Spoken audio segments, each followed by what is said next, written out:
এই সংবাদ এখানে পুরো এক সপ্তাহ ধরে সরকারি চাকরি নিয়োগ প্রকাশ করা হয়। বাংলাদেশ বন শিল্প উন্নয়ন কর্পোরেশনের চাকরি এখানে সংখ্যা 112 জন নিয়োগ করা হয়েছে। বাংলাদেশ বিনিয়োগ উন্নয়ন কর্তৃপক্ষ এখানে 85 জন কাকে নিবে। কুড়িমিটার জেনারেল হাসপাতালে 85 জন কাকে নেবে।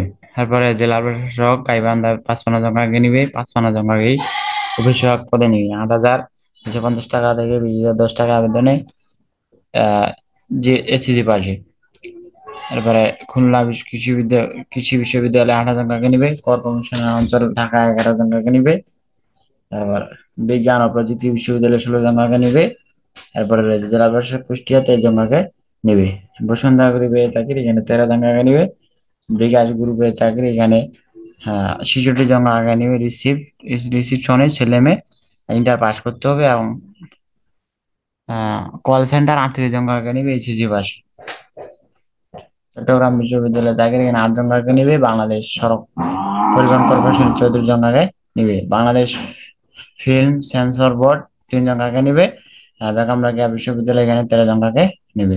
গাজী গ্রুপে চাকরি এখানে 20 জন কাকে নিবে। ওয়ান ব্যাংক পিএলসি তে 30 জন কাকে নিবে। এরপরে যমুনা গ্রুপে 100 জন কাকে নিবে। তারপর ঢাকা সেন্ট্রাল ইন্টারন্যাশনাল মেডিকেল কলেজে 37 জন কাকে নিয়োগ করা হয়েছে। বন্ধুরা, দ্বিতীয় পৃষ্ঠারে একই।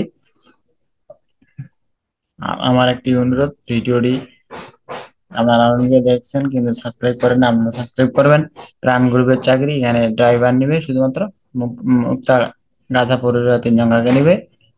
তারপরে এমআরএস ইন্ডাস্ট্রি লিমিটেড নিয়োগ বিধি প্রকাশ করা আছে। বাংলাদেশ ব্যাংকে নিয়োগ বিধি প্রকাশ করা আছে। শিবাশিদের চাকরি এখানে 3 জন কাকে নিবে। তারাবো পৌরসভা কার্যালয়ে 2 জন কাকে নিবে। তারপরে যে ব্যায়াম ফাউন্ডেশনের চাকরি 2 জন কাকে নিবে। বাংলাদেশ প্রকৌশল বিশ্ববিদ্যালয়ে নিয়োগ বিধি প্রকাশ করা আছে। তারপরে রয়েছে বেগম রোকেয়া বিশ্ববিদ্যালয়ে নিয়োগ বিধি প্রকাশ করা আছে। ইউনিক হসপিটালে চাকরি লালন বিজ্ঞান ও কলা বিশ্ববিদ্যালয়ে নিয়োগ বিধি প্রকাশ করা আছে। তারপরে সাভার কেন্দ্র কলেজ স্কুল অ্যান্ড কলেজ 2 জন কাকে নিবে। স্বরাষ্ট্র মন্ত্রণালয়ের চাকরি।